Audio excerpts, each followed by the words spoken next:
Bienvenidos a Pensando Cuba, un programa con entrevistas polémicas y profundos análisis sobre la realidad y la actualidad de la isla, bajo la conducción de Pedro Acosta y Hernán Alberro, transmitidas a través de los canales de Cubanet.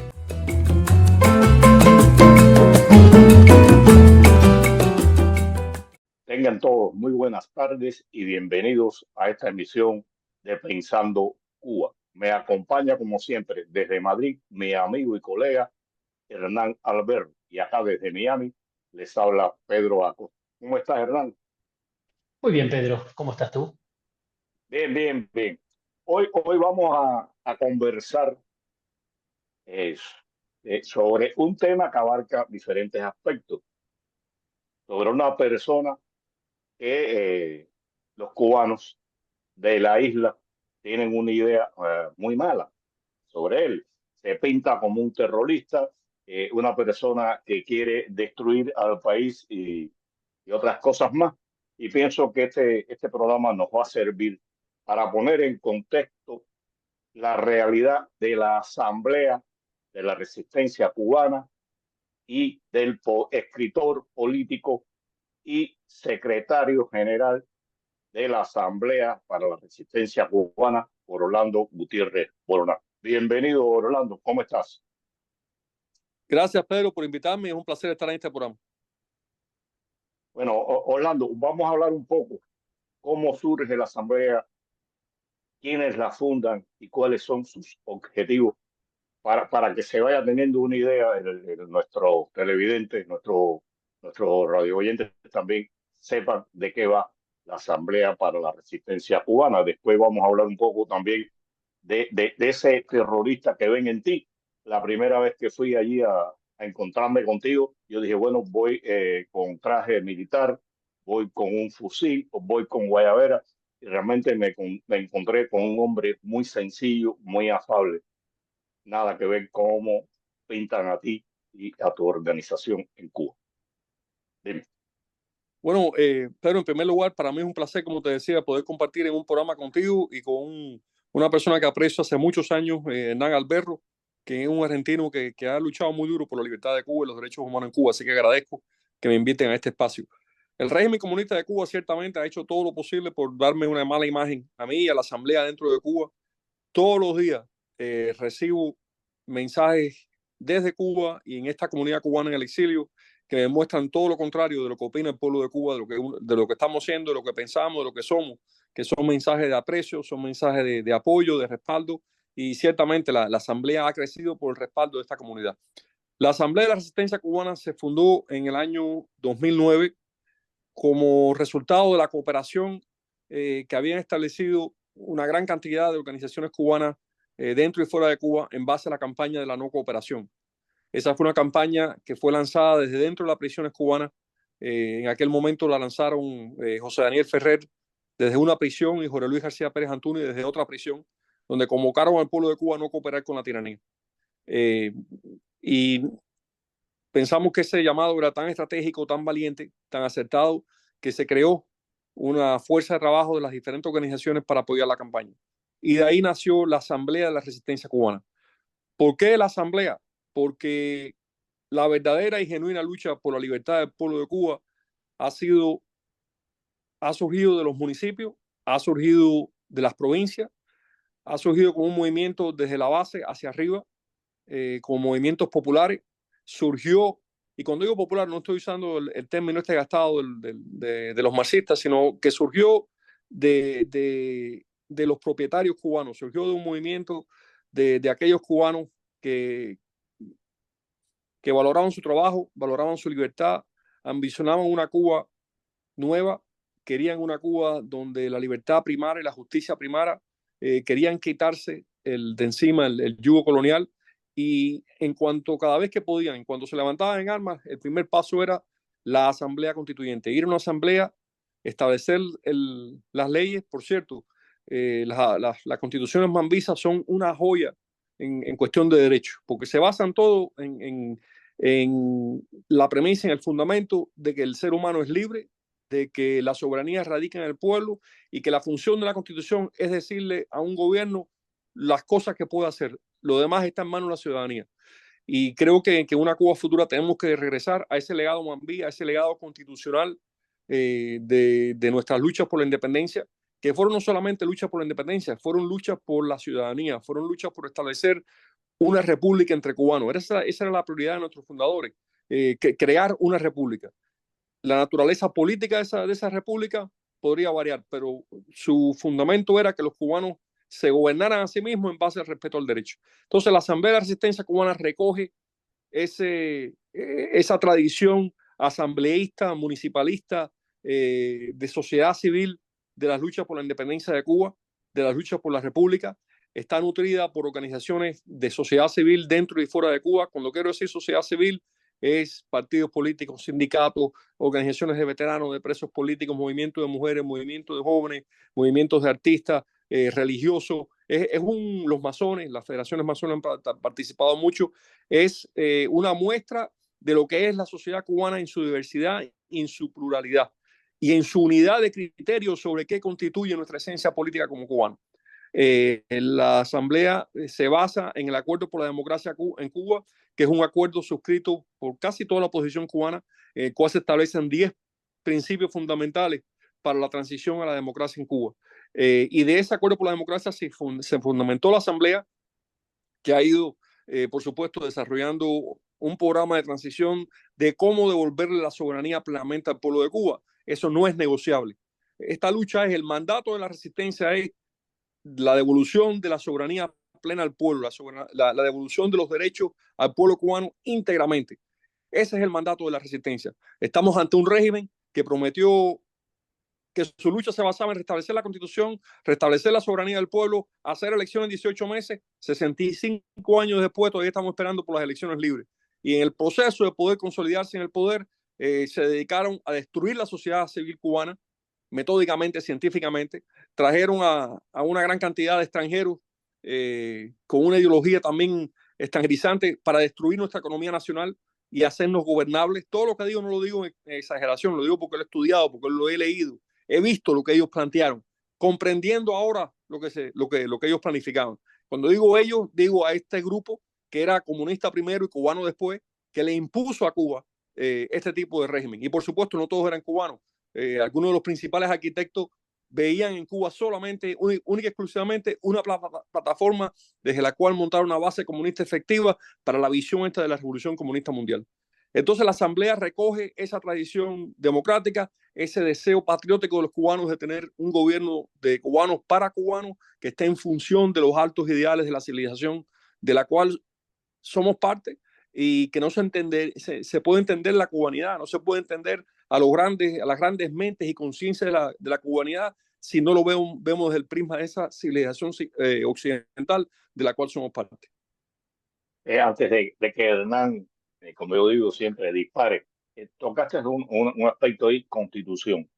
La Asamblea, ¿por qué va por la Constitución del 40 que se implante de inicio por hacer una nueva Constitución o ir a una Constitución anterior? ¿Qué idea tiene la Asamblea y tú personalmente sobre qué Constitución y cómo debe ser la Constitución futura en Cuba? Yo me voy a referir al Acuerdo por la Democracia porque es lo que fundamenta la unidad de la Asamblea y la opinión de la Asamblea, que también está expresada en el programa de Salvación Nacional que se emitió este año. Hay que devolverle la soberanía plenamente al pueblo y devolverle los derechos plenamente al pueblo permanentemente. Es decir, la función de la República es la defensa permanente de los derechos inalienables de los seres humanos con los cuales nacen y que Dios les ha dado. Cuando en Cuba tomó lugar la transición del régimen de Machado y el periodo de inestabilidad que le siguió a la Constitución de 40, la Constitución de 40, como se establece, hereda una serie de poderes que no habían dejado de funcionar en Cuba.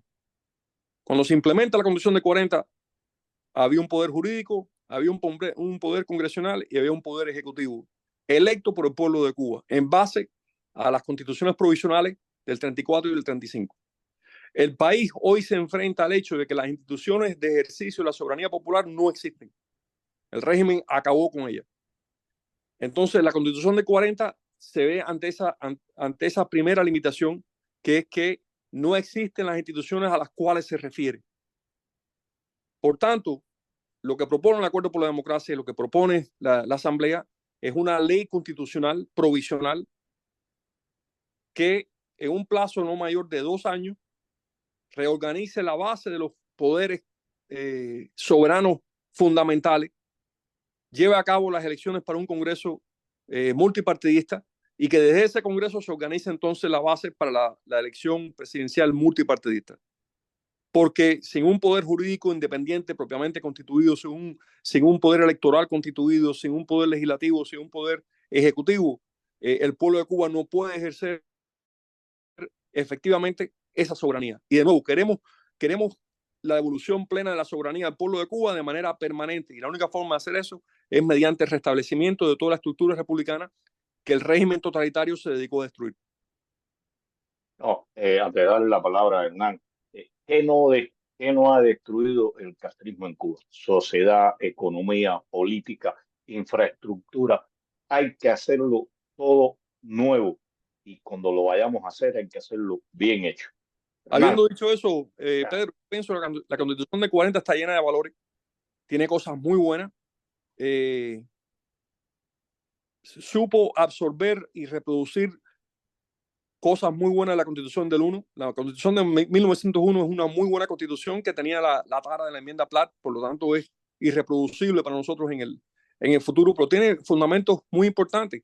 Creo que la Constitución de 40 también, aparte, tiene muchas virtudes, pero el sistema electoral muy bueno que establece, el sistema de presidente y primer ministro es un buen sistema para un país como Cuba. Y la Carta de Derechos de la Constitución también es muy buena. Tiene grandes virtudes y creo que nos da un pilar sobre el cual construir para poder refundar la República e iniciar una nueva etapa de nuestra vida republicana. Hernán. Pensaba, Orlando, cuando te escuchaba hablar, y siguiendo un poco en la línea de cómo comenzaba Pedro, ¿no? Lo que se dice de, o lo que uno escucha muchas veces en los medios, incluso en medios internacionales, incluso en discusiones en paneles internacionales y demás, que es esto de dos cosas, ¿no? Se escucha muchas veces, quizás tres.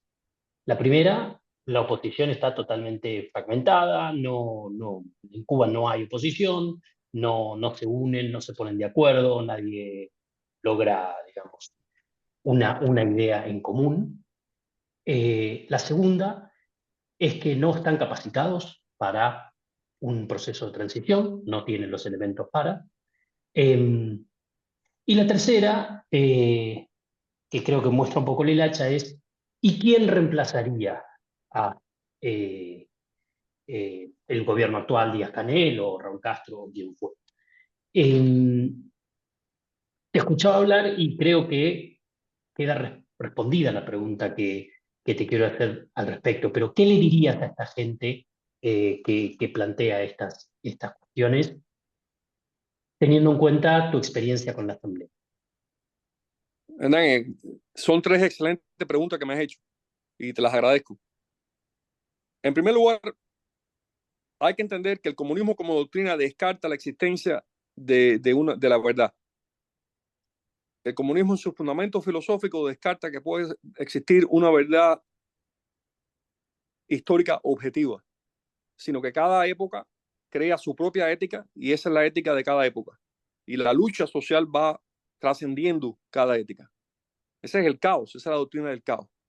Por tanto, un pensador que sé que tú valoras mucho, al igual que yo, Friedrich Hayek, había dicho que el comunismo padece del polilogismo, igual que el nazismo, que sostiene que 2 verdades irreconciliables pueden existir simultáneamente porque al fin de cuentas no existe la verdad. Entonces Fidel Castro dijo lo que tenía que decir. Cuando tenía que decirlo no le importaba en ningún momento el respeto a la verdad. Es más, se lo confiesa a Frei Betto en el famoso libro de entrevista con Frei Betto. Dice, no, yo no creo una verdad trascendente, objetiva. Entonces, ¿en qué tú crees? ¿En qué cree un estadista entonces? Por tanto, el régimen levantó una serie de mitos ¿para qué? Para mantenerse en el poder. ¿Cómo mantenerse en el poder? Dividiendo a los cubanos. ¿Por qué necesitaba dividir a los cubanos? Porque este nunca ha sido un régimen cubano. Esa revolución fue toda menos cubana. Y no me importa de cuánto la vistan de Verdolivo, no respondió a los intereses nacionales ni a los valores nacionales. Y como sabían que tenían un país que solamente podían gobernarlo si lo dividían, se dedicaron a fragmentarlo. En cualquier manera que lo pudieron fragmentar. históricamente, en términos de clase, en términos de raza, en términos de ubicación geográfica, en términos regionales. El régimen hizo todo lo posible por dividir y fragmentar a los cubanos para poder mantenerse en el poder. No le compramos ningún cuento al castrismo. No le compramos ninguno de los mitos que implementó, ni a los mitos que estuvo implementando el Partido Comunista en Cuba desde el año 25. Todos estaban diseñados para destruir la República de Cuba. Y nosotros somos cubanos. Nos debemos a Cuba y a esa república. Ese fue un germen, yo le digo el virus ontológico, que le cayó a Cuba para destruir los cimientos del pensamiento nacional cubano. Por eso el Partido Comunista después lo hizo más sutilmente, pero desde los inicios, muy abiertamente, rechazaba la figura de José Martí. Entonces, ¿cuáles son los mitos que ha levantado ese régimen? Bueno, llamarnos a nosotros terroristas. ¿Cuál fue el régimen que llegó al poder poniendo bombas en cine, en cabaret, en parques públicos, Dios mío, en esquinas? El régimen que llegó al poder mediante el terrorismo urbano más sangriento que uno pueda concebir para aquella época, secuestrando aviones civiles, fue el régimen comunista de Cuba. Y tienen la audacidad, en el caso mío, por ejemplo, y de muchos otros, encausarnos por terrorismo porque dicen que lo que decimos y escribimos son actos terroristas. Ese es el culto a la mentira. Ese es el culto a la falta de una verdad empírica que pueda gobernar la conducta. Entonces, lamentablemente hay mucha gente que repite ese mito. El otro mito que crea el régimen es que los cubanos que están adentro son buenos, que están afuera son malos. En un país que tiene más del 10% de su población, yo creo que lleva el 20% fuera del país, y que esa población la que mantiene a la gente en Cuba alimentada y sobreviviendo, puede decirse de que hay cubanos adentro y cubanos afuera y están divididos. No, el régimen le conviene perpetuar esa división. Por tanto, ¿de dónde puede salir un gobierno provisional? Bueno, un Consejo de Salvación Nacional compuesto por los representantes de todas aquellas fuerzas que hayan participado en la liberación del país, incluyendo aquellos elementos de las Fuerzas Armadas de Cuba, aquellos elementos de la estructura que rompan con el comunismo y se sumen a las fuerzas democráticas, y que den dos pasos fundamentales: la salida terminante de la familia Castro del poder y la ilegalización del Partido Comunista Cubano como empresa criminal conjunta. Sin eso no hay transición. Y solamente tenemos que ver a Nicaragua, Venezuela o Birmania para darnos cuenta que sin esos pasos antisépticos la República no renace. Resulta que los cubanos han triunfado donde quiera que han ido, salvo en Cuba. Cuba es la que está en crisis. ¿Por qué? Porque los que están en el poder no son cubanos, es un régimen comunista. Entonces, en la diáspora y dentro de Cuba está lleno de cubanos talentosos. El cubano es talentoso, el cubano es trabajador, el cubano es inteligente, el cubano resuelve, porque el cubano no ha tenido libertad para ser cubano. El cubano no ha tenido ni libertad para poder cultivar su propio suelo. Solamente el comunismo sería capaz de tomar un suelo tan fértil como el de Cuba, uno de los más fértiles del mundo entero, y convertirlo en un suelo que no puede dar alimento y no puede dar comida. Entonces, de ese gobierno provisional de salvación nacional debe organizar los poderes, como dije anteriormente, los poderes soberanos fundamentales, convocar a elecciones para un Congreso libre multipartidista. Ese Congreso debe tener un comité de actualización de la Constitución o de preparar una nueva propuesta constitucional. Eso debe ir al pueblo de Cuba en referendo. Si el pueblo de Cuba lo aprueba, entonces ir a elecciones libres multipartidistas para una presidencia y un ejecutivo. Yo quisiera que esa propuesta al pueblo de Cuba contenga lo mejor de la historia constitucional cubana desde la Manigua hasta ahora. Lo que existe ahora no es una constitución, es un manual de control comunista sobre la población que no puede considerarse por constitución. No los voy a aburrir ustedes con los detalles de por qué no es constitución, pero nada que no tenga una carta de derechos que ponga el poder soberano de la nación por encima del gobierno puede considerarse una constitución en el sentido clásico de la palabra. Entonces, Cuba le sobra talento para constituirse en democracia, en república de nuevo. El argumento de que el país no está listo para la democracia y que el país no puede haber gobierno de constitución, eso es una cosa creada por los comunistas para constantemente justificar su permanencia en el poder. ¿Cómo va a estar listo el país para la democracia y la república si ustedes siguen aplastando todo que se levanten en contra? Si persiguen todo el pensamiento contrario, si no permiten la libre expresión de ideas. Por supuesto que el país no va a estar listo mientras ustedes existan en el poder. Cuando ustedes no estén en el poder, entonces el país se reencuentra consigo mismo, comienza a buscar las opciones y con el talento y el amor a Cuba que tienen los cubanos y el trabajo de los cubanos, se buscan las soluciones y las alternativas en libertad. Mi esperanza es que el gobierno futuro de Cuba sea lo más limitado posible, que pueda fluir la economía de mercado, que pueda actuar la sociedad civil, que sean autónomos los municipios y las provincias, que vayamos a un orden que de verdad se respete la libertad ciudadana, porque al contrario, el totalitarismo no funcionó. Perdona que me haya extendido. No hay problema. Espera un momento, Hernán. Tocaste ya la respuesta. La pregunta que te voy a hacer, tú la has respondido, pero pienso que es bueno precisarla.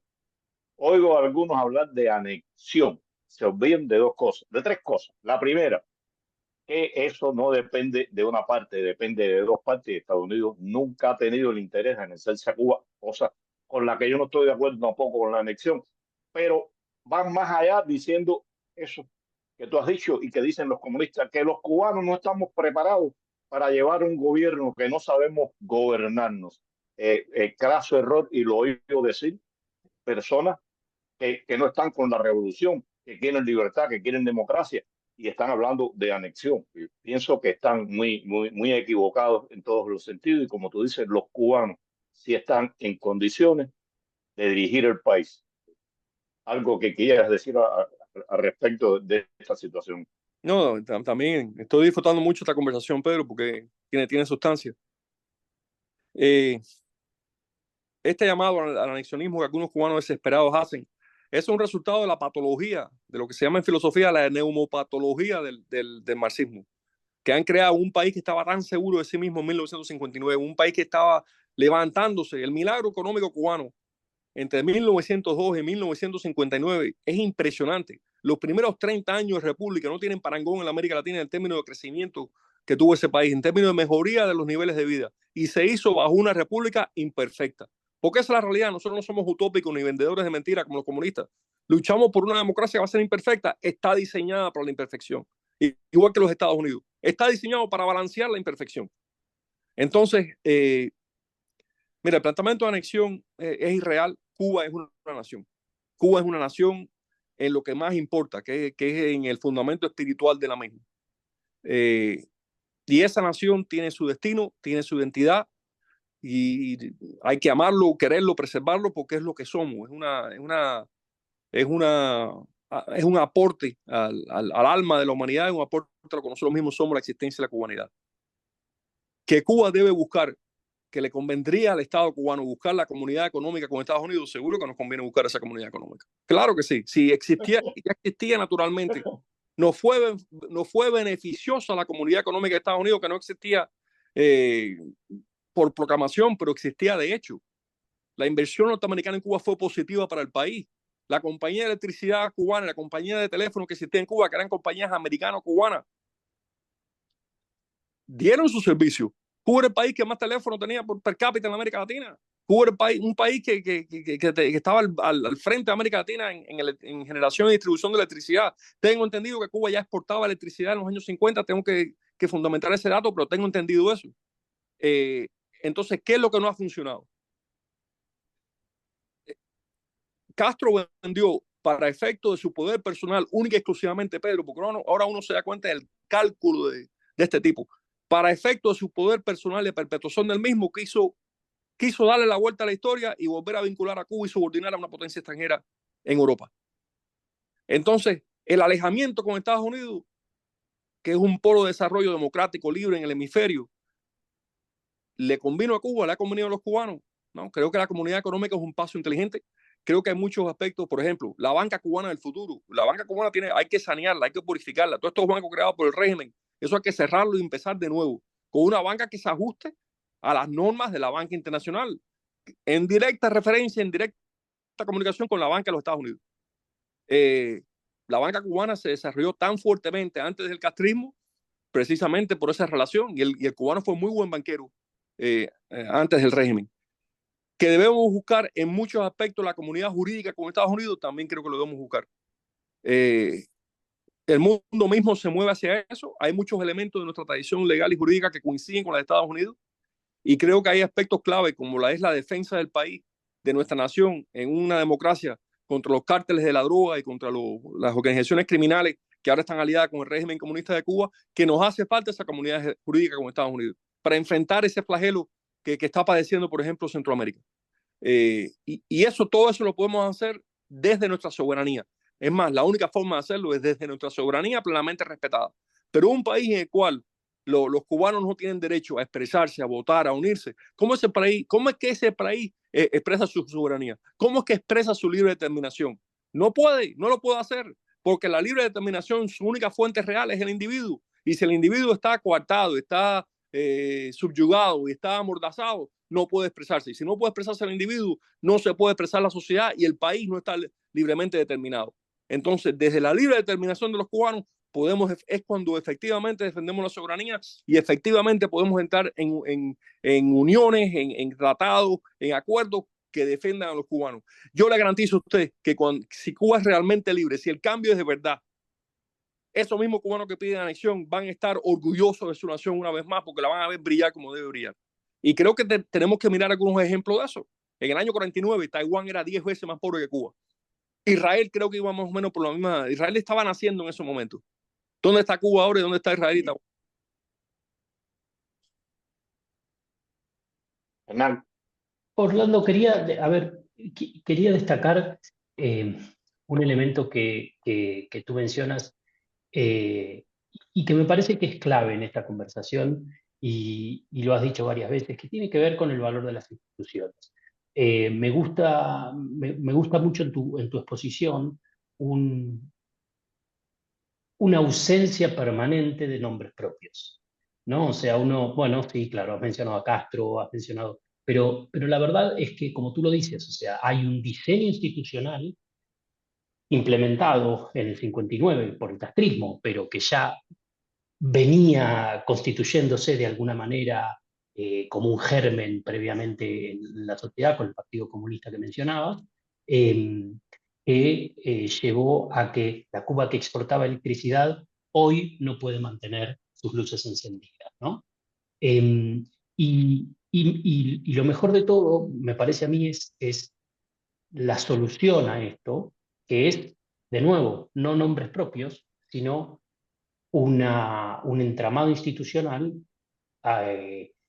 planteado en principio a través o que plantea en cierta medida algunos de los elementos que acordaron dentro de la Asamblea, pero que bueno, luego tomará la forma que deba tomar a partir de la Constitución del 40 o de la del 901 o la que fuera, digamos, ¿no? O la nueva Constitución de Cuba del 2025, digamos. Pero quería preguntarte ahora más puntualmente respecto del trabajo que están realizando en la Asamblea, Orlando. Sé que ustedes hacen un esfuerzo enorme de incidencia en el exterior para precisamente visibilizar estas cosas, porque encima el régimen se ha blindado con un esquema de desinformación y de tergiversación y demás. Lo mencionabas con el caso de los terrorismos, pero ni hablar con el caso de salud, educación y demás, que tanto ha abundado y que todavía permanece. Incluso muchos todavía hablan de bloqueo cuando eso no existe y demás, ¿no? Entonces, quería saber si nos puedes contar un poco cuáles son esos esfuerzos y qué cambios estás viendo, si acaso alguno, en la comunidad internacional en su mirada.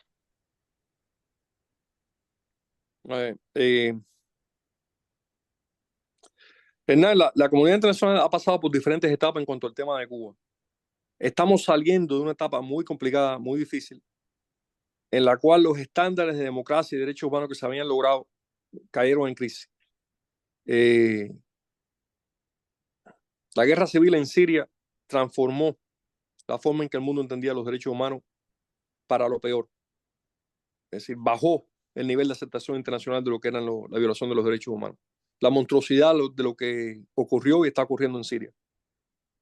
Y la actitud de las democracias occidentales ante esto. Yo creo que estamos empezando a salir de esa etapa. Lo que yo he visto, francamente, a nivel internacional es que la estructura de la socialdemocracia o del socialismo occidental fue contagiado, fue envenenado por los elementos radicales del marxismo, que al destruirse la Unión Soviética, al naufragar la Unión Soviética, buscando dónde meterse, Castro tuvo la peregrina idea de crear el Foro de Sao Paulo y meterlo junto con la socialdemocracia establecida y comenzar a contaminarla desde adentro. Y vimos los resultados de eso. Creo que el país donde probaron la incubadora de esa estrategia fue Venezuela, que por fin el castrismo logró conquistarla y no lo hizo militarmente como siempre había querido, lo hizo precisamente permeando una república, permeando la socialdemocracia con el veneno tóxico del totalitarismo. Creo que esta estructura socialista, socialdemócrata de izquierda occidental ha mantenido el pie al régimen comunista de Cuba. Creo que el Partido Socialista Obrero Español de España tiene una gran culpa en mantener ese régimen vigente. Creo que Zapatero y Sánchez han sido terribles para la democracia en Cuba. Creo que en un momento clave en que existía una posición común de la Unión Europea hacia el régimen comunista en Cuba, que la Unión Europea fue una gran cosa, subvirtieron y destruyeron esa posición común para reemplazarla por una posición de mantenimiento y de financiamiento del castrismo, no importa lo que hicieran. Y eso no solamente ha debilitado la lucha por la democracia en Cuba, eso ha debilitado a Europa en su postura ética y moral, a tal punto que hoy en día Europa le ha enviado 8.000 millones a ese régimen en cuestión de 3-4 años por vía del Club de París. Le manda 155 millones de euros anuales, que esa es la cantidad que están enviando hasta que alguien me demuestre lo contrario.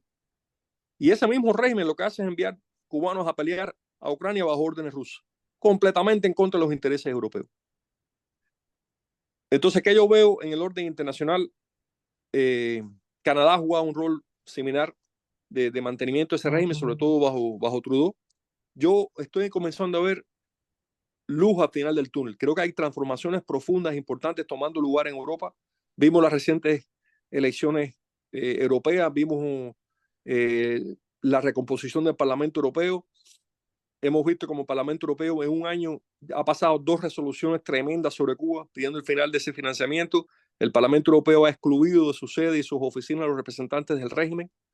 Hemos visto que ya gobiernos con sentido común, como el de Suecia, están pidiendo que hay que terminar con este acuerdo. Estamos viendo que estamos saliendo de esta etapa hacia el darnos cuenta de que el enemigo es el enemigo.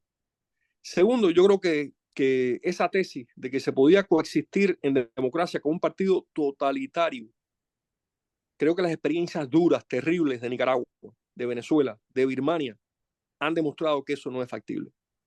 Es decir, díganos lo que quieran, pero si queremos libertad de verdad, tiene que ser libertad plenamente. Y si existen organizaciones cuya razón de ser es la conspiración permanente contra el poder público, no pueden existir en una democracia, como lo es el Frente Sandinista en Nicaragua, como lo ha sido el chavismo en Venezuela, como es el Partido Comunista en Cuba, como es la existencia del grupo ideológico de las Fuerzas Armadas en Birmania y sus acólitos en ese país. Son como la sed y el binario. La democracia no puede coexistir con el totalitarismo. Entonces creo que están cambiando las cosas internacionalmente. Gran parte del trabajo de la Asamblea a nivel internacional, creo que hemos avanzado bastante en esa dirección, tanto en Canadá como en la Unión Europea. El discurso ante el Parlamento canadiense que dio en estos días recientes, la líder del Partido Conservador, Stephanie Cussier, eso hubiera sido impensable hace 2 años, Hernán, o hace 3. El discurso que ha dado ha sido fundamental, una revisión de la política canadiense hacia Cuba y el valor de pedir una nueva orientación. Formidable.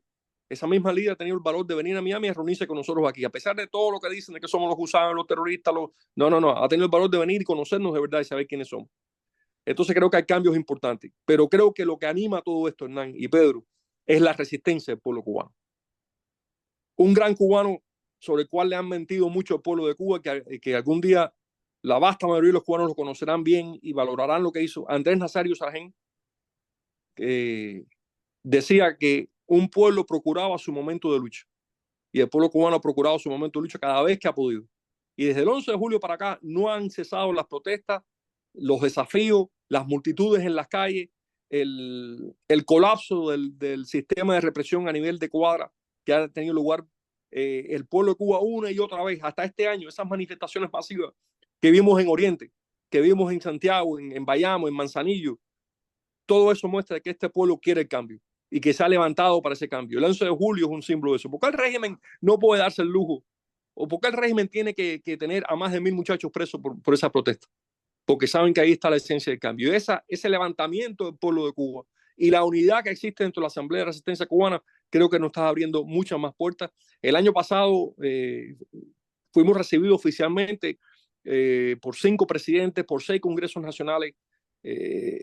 Hemos seguido con esa labor dentro de diferentes estructuras y lo que estamos encontrando cada vez es más puertas abiertas, más voluntad de ayudarnos y más conciencia de que ese régimen en Cuba tiene que cambiar definitivamente. Orlando, hay una situación que no es de Cuba, pero pienso que tiene que ver mucho con Cuba y veo mucha pasividad, veo mucha tranquilidad, veo mucho silencio. Yo lo dije, no sé en qué momento ni en qué lugar, que si a los 3 o 4 días de haberse celebrado las elecciones en Venezuela, Maduro no los aceptaba, posiblemente Maduro estuviera 6 años más al frente de Venezuela. Y no se habla de Venezuela. Quiero que nos des tu criterio sobre esta situación, la pasividad y lo que sucedió en Venezuela con el golpe de Estado que ha dado Maduro con esto. Algunos apuntes. Creo que Estados Unidos cometió varios errores claves con Maduro ahora, mandando señales mixtas, dándole un voto de confianza. Hubo errores claves ahí que lo envalentonaron para esto. Segundo, en Venezuela no estamos lidiando con un gobierno venezolano. Estamos lidiando con un gobierno de ocupación totalitaria mediante el cual el régimen existente en Cuba ha mantenido su control de Venezuela. Creo que hasta que no nos demos cuenta de eso, no va a haber una estrategia acertada contra el gobierno dictatorial de Venezuela. A mí no me sorprende lo que una vez más vulneren los comicios, vulneren las elecciones. Este régimen no puede entregar el poder, es un régimen criminal que saben que son criminales y saben que lo que significaría que la oposición tomara el poder. Lo que, debido a la forma en que tomó el poder el chavismo, debido a la naturaleza democrática de la cultura venezolana, debido al federalismo en Venezuela, el régimen no ha logrado establecer el tipo de control totalitario que existe en Cuba. Han habido muy pocos estados verdaderamente totalitarios en la historia. La Unión Soviética, Alemania nazi, China comunista, Corea del Norte, Cuba. Es un grupo muy pequeño de estados. Se requiere un cierto tipo de energía, de violencia, de fuerza, de doctrina, que no ha estado en el caso de Venezuela. No estoy diciendo que no es una dictadura sangrienta, sino que los venezolanos tienen una serie de espacios para luchar que son más anchos que lo que puede haber en Cuba en estos momentos, dada la represión. Y a pesar de eso, el pueblo de Cuba se revela. Lo mismo o algo parecido en Nicaragua. Entonces creo que una estrategia aceptada contra el régimen de Venezuela es partir de la premisa que no es un gobierno venezolano, es un régimen sostenido por las peores fuerzas internacionales. Y cualquier estrategia para llevar Venezuela a la democracia tiene que partir de esa premisa. Bueno, ha sido un programa muy grato, una conversación muy grata. Queremos, como te decía, dejar algo en el tintero y de paso estarte invitando para el próximo programa para que estés junto a tu amigo Manuel Cuesta Morúa hablando de temas de Cuba internacional. Muchas gracias. Para mí sería un placer compartir con Manuel y con ustedes. Le tengo mayor aprecio a Manuel y será para mí un gran gusto estar en ese programa. Gracias mil, te repito, por estar acá con nosotros. Hernán.